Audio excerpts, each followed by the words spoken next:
Hello? Hey, what's up, Harry? This is Jerry from the Historical Hello? Wildcard Show. How you doing? Can you hear me well? Hello? Are you able to hear me very well? Am I real quiet or something? Can you hear me? Hello? Shit, can't hear me, can you? Can you hear me now? Sorry, man. Can you hear me now?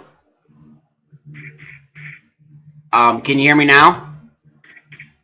Shit. Still can't hear me? What about now? Now can you hear me? So, You phone still rang. you still can't hear me? Answered. Said hello. Nothing. Still can't hear me, huh? Shit. Alright, I'm gonna call you back from my phone.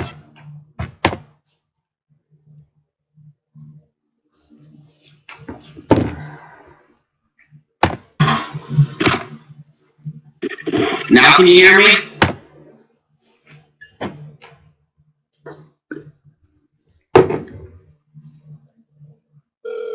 Sorry. Hello? Hey, what's up? Can you hear me now? Yeah. Sorry, man. I don't know what was going on with my computer for some reason. I could hear you, but you couldn't hear me. Yeah. So, are you able to hear me all right now? I don't have my headphones in. I just got you on speakerphone. Yeah, no, I hear you fine. Okay, cool. Cause yeah, I just lost my headphones or left my headphones at work today. How you doing today? I'm doing well. How are you doing? Doing good. So, you been watching the news lately? Yeah, keep an eye on it from time to time. Oh, yeah. I just saw that there was a I don't know if it was a terrorist attack, but there was some type of mass shooting in Virginia today. At the Greyhound bus station, I Yeah, believe. 2 cops shot and a couple passengers. So did they find out if it was a Muslim guy that did it, or? No, I haven't caught up on the latest. I saw this quickly on the night they did. Right. Yeah. I feel like if it was a Muslim, it would have said they would have jumped straight to terrorist attack as opposed to just labeling it as shooting. Definitely would have, had a lot more, time coverage. Yeah, that's for sure. Halting their normal programming to cover everything. Yeah. Right. 1 second, I gotta go turn off these fans. They're interrupting.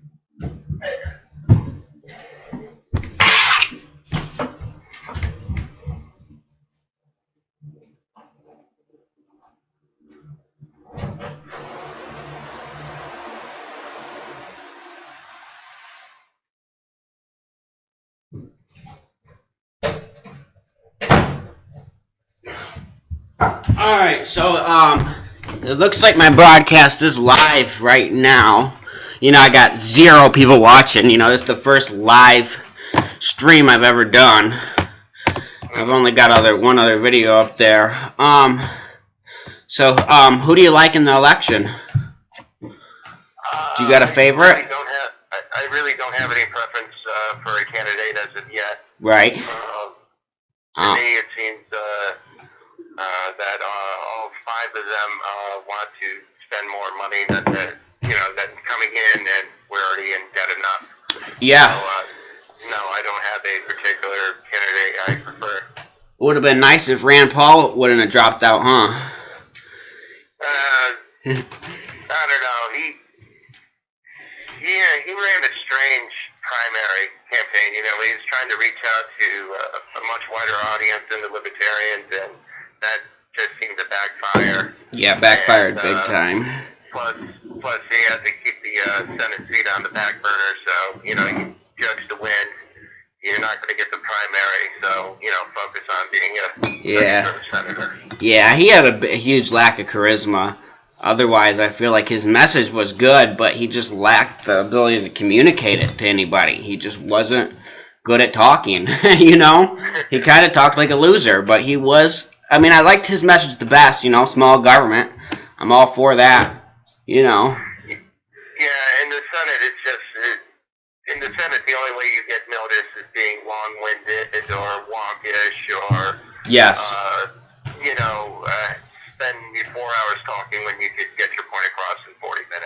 Yeah, I feel like that was his problem, was when he would talk to the American people, he would act like he was talking to other senators and speak, like you said, long-winded, very in-depth, and the American public just doesn't have the attention span to listen, so. Yeah, and just hate making generalizations, but I mean, in general, with the vast population that we have, I mean, his brand of conservatism slash liberalism is not widely known, or people have already made a prejudgment and moved on anyway. So, Yeah. but no, not the most charismatic politician. He is definitely not. Right. How do you feel about Trump?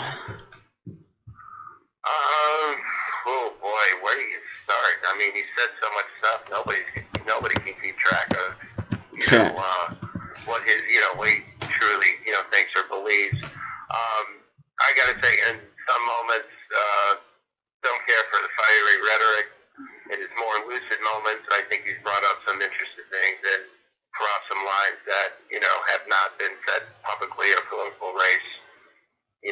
A long Ever. time. Yeah, or a long time at least. But no, I don't. I don't think he has the temperament, and I don't think he has the depth of knowledge that I would want as an executive. Yeah, I agree with you. But I also think that there's just such a lack of choices, that Yeah. it's like who No, out. Ted Cruz is not no better. I do get the appeal. I mean, the guy's got charisma. I mean, everybody's been saying, he's going down for the count, and he just gets stronger. So, I mean, there's something to be said for that. I think also what helps this case is, the slate on the Democratic side is weak at best. Super weak. Yeah. Crazy. You got Hillary, under investigation and 20 years of baggage, and you have Bernie, being the outsider, trying to be the populist, but I don't know if he's going to be able to get enough delegates to, really matter in the end. Well, we'll see. I know they were talking about, they were interviewing a super delegate on CNN, and this lady, she was a super delegate, and she said, if Bernie Sanders gets more of the popular vote, a lot of us super delegates will switch to Bernie Sanders. Right now he's behind, but we'll see. Yeah. Well, I mean, it was the same thing going on in the last one, between Barack and Hillary. It was just for the fact that, he kept winning states and more states and more states, and then it made it hard for the superdelegates just to simply lean one way or, Right. to lean it, Clinton's way. It could, it's quite possible it could turn out that way again, but, He'd have to win by a lot bigger margin than he is now. yeah. I mean, right now, you got Wisconsin. I believe he's in a slight lead. After Wisconsin, you got New York, which is, Hillary country. I mean, I'm not, from what I've read, Sanders is hoping only for, getting 40% of the vote. Right. So, and that's a rich delegate state. Yeah. So, yeah, it seems like minorities really seem to like Hillary Clinton. I don't understand the appeal, but especially black people, man, she's got like the black vote, all of it.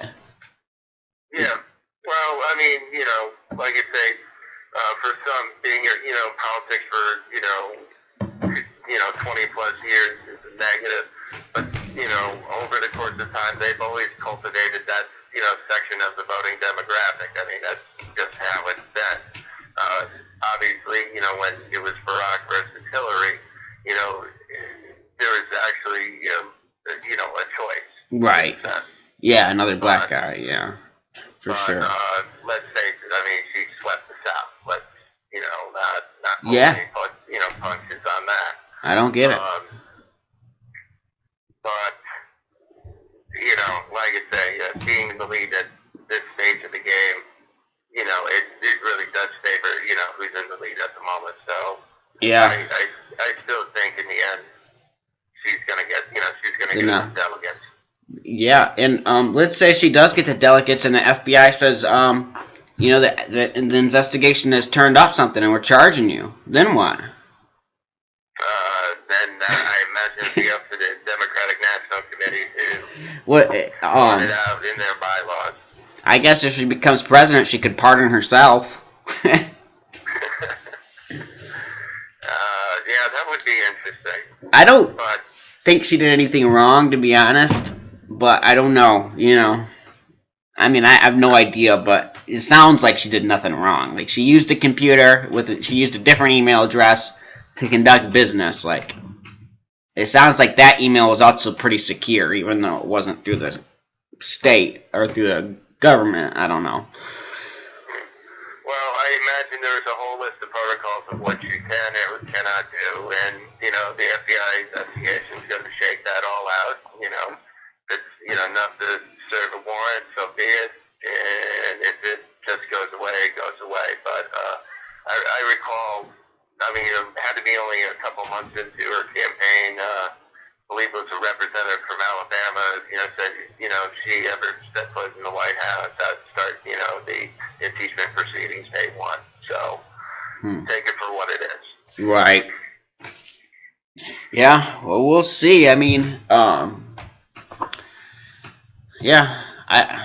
I don't see the appeal of Hillary Clinton. I don't see it. I think a lot of it just has to do with her being a woman, maybe.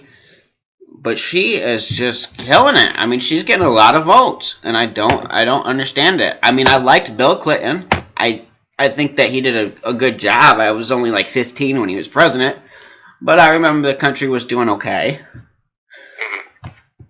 So. Well, I mean, she's been in the limelight for one reason or another, doing one thing or another, for a very long time, and she, both her and Bill have probably one of the best political machinery in the game. They definitely have a presence in all 50 states. They definitely have, plenty of volunteers and paid professionals and so on and so forth. Yeah. Nowadays, especially in the primaries, it's all about, data mining, getting as much, data and targeting specific people to, pull them, your way, so on and so forth. So, I mean, she's got, as for campaign machinery, she's second to none on that. Yeah, for sure. But, you flip her versus Trump, who has spent very little money, who has been on the TV more than anybody else combined. Oh, the rest of the candidates combined. It's just an interesting dynamic. Yeah, because Hillary's never on TV. I mean, she does not make herself available for interviews, and if they do, they're very short. Probably pre-scripted. It doesn't benefit her because it's just too easy for them to bring up the same old, annoying stuff, whether it's Benghazi, whether it's this time, Secretary of State dealing with Libya, or, right. 100,000 other things. I mean, she had to do that, she had to, show up, testify in Congress, testify to Congress about Benghazi. They totally screwed up. She slammed us walked away. She doesn't want to talk about this anymore. She doesn't want to dredge stuff anymore. Right. Yeah, I saw they're coming out with a movie about Benghazi. I don't know what type of spin they're put on it, but it's going to be coming out right around election time, So I'm sure that's planned.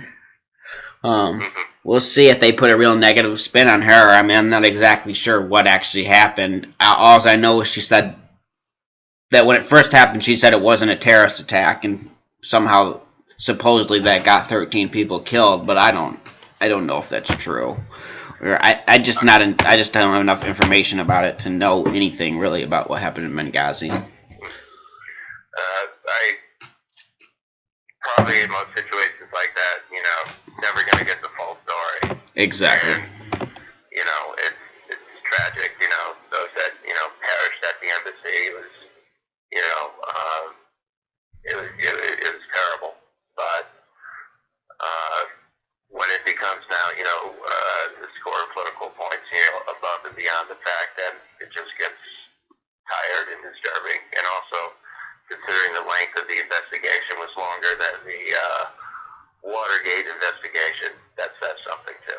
Right.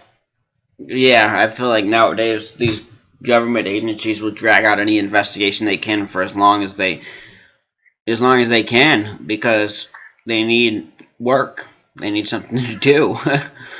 So, Well, I mean, it's all about the the committee and their decisions. They have the power to subpoena, they have the power to investigate, and they can take it as far or wide as they want to. So, right. um, you know, like I say, once again, when we draw back to out of the five candidates, like I say, I still can't vote for There's either just any of not them. any one good option, basically. there's no great option. I don't know who.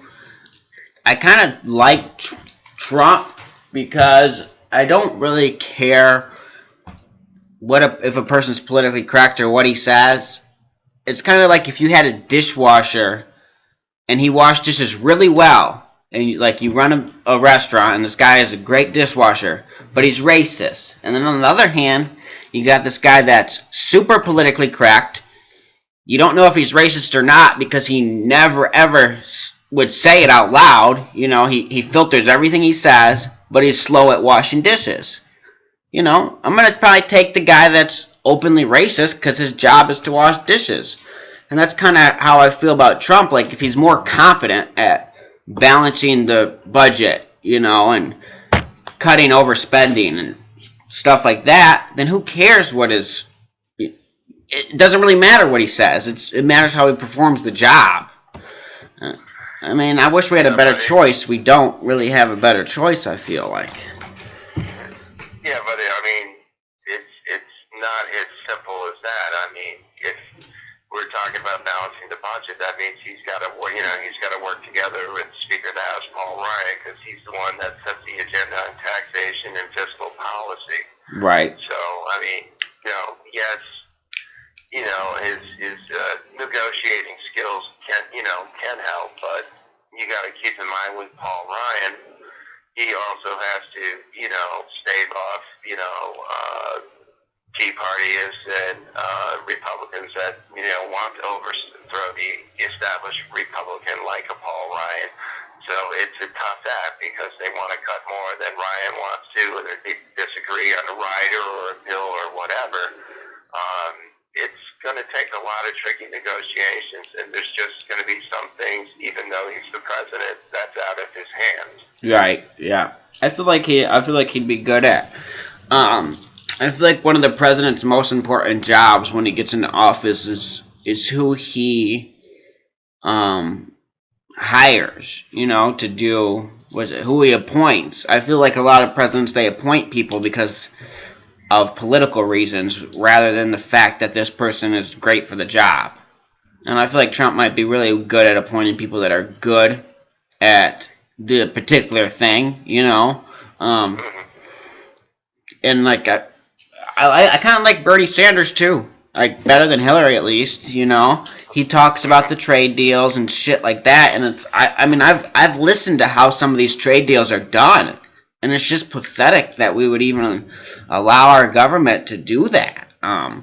These trade deals are negotiated by people that are in the industry. So if you make suits, if you're the biggest suit manufacturer, or in the United States, or the biggest T-shirt maker, you're going to be one of the guys that are negotiating if there should be tariffs on cotton, and if they're making suits, it's in their best interest to say, yeah, let's put no tariffs on cotton, even though we represent the United States, because that way we can make them in China, and ship them over here for free.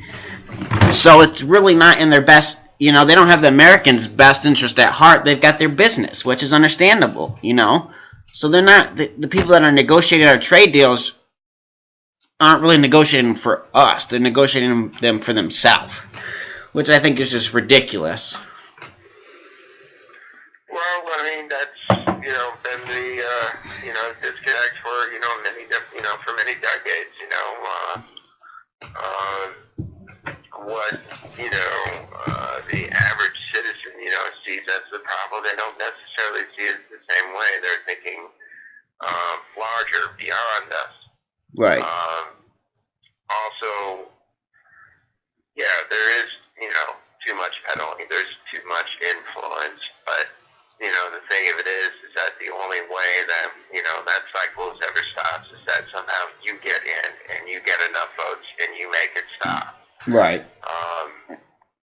It's a very, it's a very difficult thing to, take on.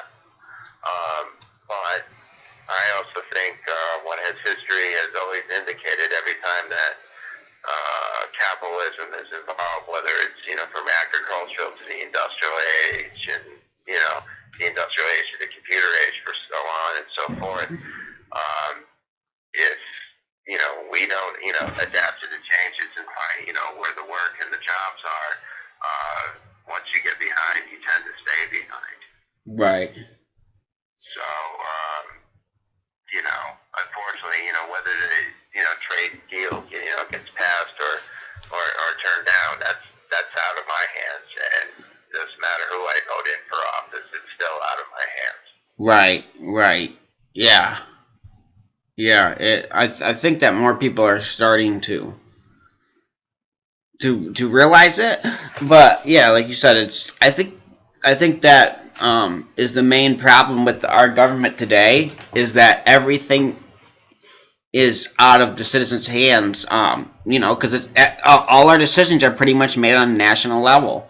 I wish it was more based on state and local governments had all the control over tariffs and stuff like that, and then that way, if you wanted to make a change, you could make it, or you can move to a place that does it the way you want it to be done. And when everything has to be a one size fits all by the feds, it's just too big. It's too big. Nobody can change anything. Nobody has the willpower to try to change it, because what's the point? Just one person against a huge machine. Whereas if it was like state and you just had to go in front of your, or city, and you just had to go in front of your city council and to start a debate about something, I feel like it would create a lot of, America would be a lot better off, because then there'd be competition among cities, among states, and we'd have a lot more freedom. And that's the way the Constitution was written. That there wasn't supposed to be a federal government that had pretty much control over everything. We were supposed to have our, rights as states. Yeah, but that's pretty much, that pretty much got tossed out the window, from the, stock market crash to the Great Depression and so on and Right. so forth. I mean, that's, as soon as they had the power to, tax on your income. Yep. Yeah, and it was a big deal. They were always going to be a part of your lives in one way or another. And the other thing of it is, because of, massive technology and communications, how quickly, a story can go from one end of the coast to the other. The nation gets a lot smaller, and, you see a lot more, how they're involved in your daily lives in one form or another. Right. Well, yeah, it like you said, once they got the ability to tax, and I've heard, I mean, I don't know if this is true, but I heard when the federal income tax was created, it was such a big deal.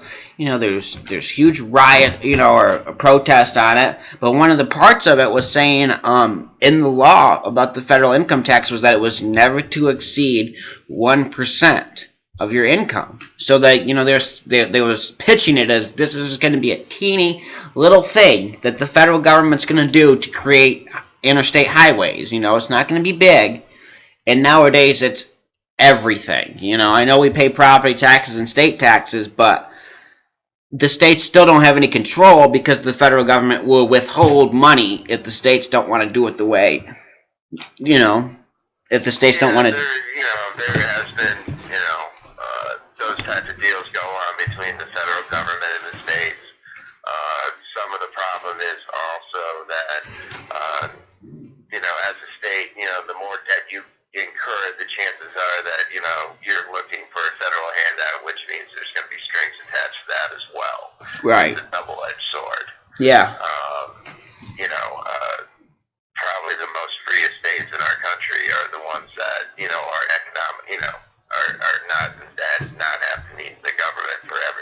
Right, yeah. Like Texas. Texas has got plenty of money down there. At least I think they do. I mean, I don't know if their state's in the red, but I would assume that their state is not in debt. Michigan, where I'm from, we're probably in debt. You know, we can't get our shit together. I'm only like half an hour or an hour or so away from Flint, where they poisoned all the kids and shit because they can't. I mean, Flint's like one of the worst cities ever. You drive down the road, and I mean, it's nothing but homeless people sleeping outside. They've got an unemployment rate of like 50%. Detroit's not much better. So we'll see. They could really use some infrastructure money, though. I tell you, man, the roads in Michigan are bad, like really bad. Potholes everywhere. I mean, it's just crazy how many people they could put to work if they just fixed our roads. Built a high speed train. I feel like that's long overdue in America. I mean, we're so big, we could really use some high speed rails. Yeah, there's always been talking about having it in New York, and it just ends up being spending money on blueprints and fact finding, and Right. then nothing. Right. Yeah. Yeah. I mean, I would like to see maybe the private sector get involved in it, but I mean, I don't know why on our biggest highways, our biggest interstate highways, they should have railroads running next to them. Why not? Why not be able to go the same route as the highway, but on a train? Especially for far distances, New York to LA and back. It's every stop in between. I don't know. I know that the trains continue to make money. I mean, their businesses is a business. Trains are not losing any money. They're doing pretty good for themselves. Their stock has been climbing at least. But yeah, I mean, it kind of makes us look like idiots when Europe has got high-speed trains and we don't. Yeah, but keep in mind that a lot of Europe's countries are smaller than our states, so it's a little bit easier to go nationwide with rail, with things, right? Mass transit in that sense. Mass transit's usually not going to be much help in the more rural areas. Yeah. And to tell you the truth, when it comes to trains and stuff like that, there hasn't been much. We've been pretty much staying still technology wise. Definitely compared to Europe, but it's a very expensive proposition, and I don't know if any company wants to put that kind of money down on a bet like that. Right. Yeah, I mean, to me it seems like a winning bet, but who knows? Do trains in America run off diesel? Yeah. Okay. Yes, they do. That's what I thought, but I wasn't sure. I mean, I know I saw smoke coming out of it, but I was like, is that a giant diesel engine in the back of that thing or what? I think General Electric makes them still. General Electric is probably the main one. Yeah. So, what do you think about the war we've been in for the past 12 years with Afghanistan and Iraq?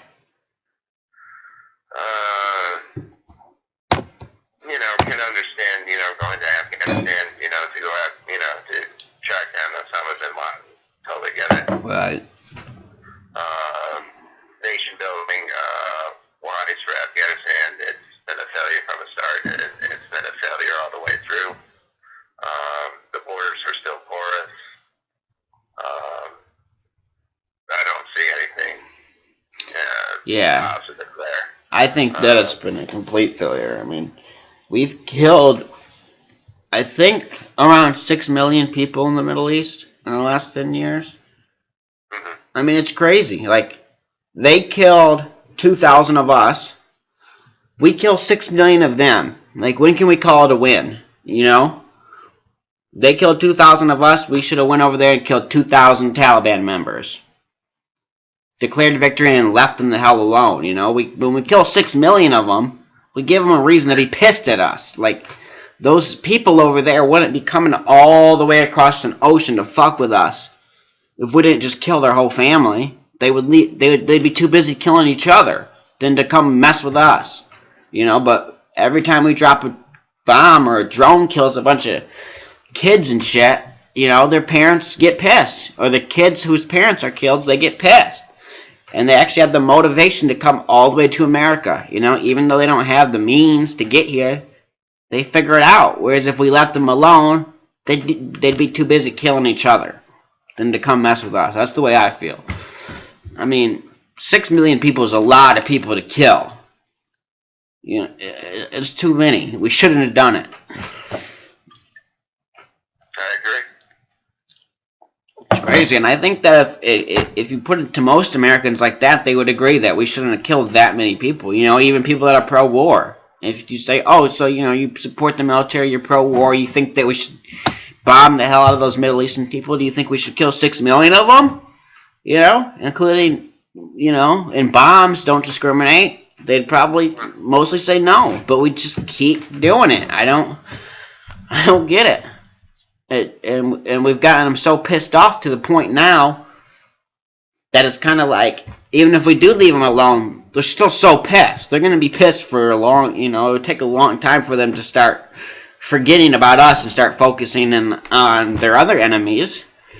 Because they got Russia. Maybe we could pull out now and let Russia start taking some of the heat. Or China. I know China has a lot more terrorist attacks than we do, but maybe just because they're closer, that's probably a big part of it. They're closer. I'm not sure if China's even part of the. I'm not sure if China's at war with them or not, but I do know that they have a lot of terrorist attacks there. Not that I'm aware of, but yeah, we really. I don't know if it's just because I think a lot of it has to do with the ocean, and I'm not sure how much of it has to do with actually us preventing it. But we don't have as many as you would, when you look at other countries that have way more than us, and we're really, the main ones involved in the war. But yeah, it's crazy. We'll see. I remember when Barack Obama ran for president, he said that he was going to get out of the war. That was pretty much like his whole platform. And he hasn't gotten out of it yet, and he's about to leave office. Yeah, well, one of the biggest challenges and the biggest failures is that there is no stable government in Afghanistan or in Iraq. Wide sections of the country is controlled by other groups, other former enemies, so on and so forth. If we leave, they're going to get run over, and somebody that we did not choose would be calling the shots, and they're afraid of that. Right. It'd be great that, we had a much lighter footprint, or that the Arab Spring, turned out more positive than, what it has turned out to be. But, unfortunately, with war and stuff like that, once again, once the politicians make the decision, it's just out of our hands what they do. Yeah. Yeah, and I that's one of the big reasons I don't really like Hillary is she's been, she hasn't been against what's been going on, which is really, you could call it mass genocide. If you can call the Holocaust genocide, then you can call what we're doing to the Middle East genocide. We've killed just as many people, or close to it, as Hitler killed Jews. We've probably killed that many Muslims. So it's really a Muslim genocide, even though, the Muslims fight back, unlike the Jews, but I'm sure some Jews were fighting back, and they probably labeled as terrorist attacks when a Jew fought back. But yeah, it's just crazy. Like if a Muslim guy kills a couple people, it's all over the news constantly. But yet when we kill hundreds of Muslims daily, it's never on the news. And it's been going on so long that it's not like a news story, so it's not like they cover it much, but I definitely think that there's some type of, I'm not big on conspiracies or any conspiracy theories, but I think that there's definitely something where people in the media are scared to talk about it. They don't like to talk about what we've done to the amount of people we've killed or the fact that we're dropping bombs every day. It doesn't get talked about much. The narrative of a terrorist attack is always, oh, the terrorist guy's crazy. But they never mention that maybe we killed the guy's whole family. Maybe that's why he's pissed. Maybe we dropped the bomb on his daughter. We don't. They never say that. They just say, "Oh, this psycho terrorist, he hates America because of our freedoms." Like they don't give a. They don't care that we're free. They don't care that maybe we have more rights than them. They care about us because we keep bombing the shit out of them. Otherwise, they'd be too busy killing each other than to come mess with us. They hate each other too.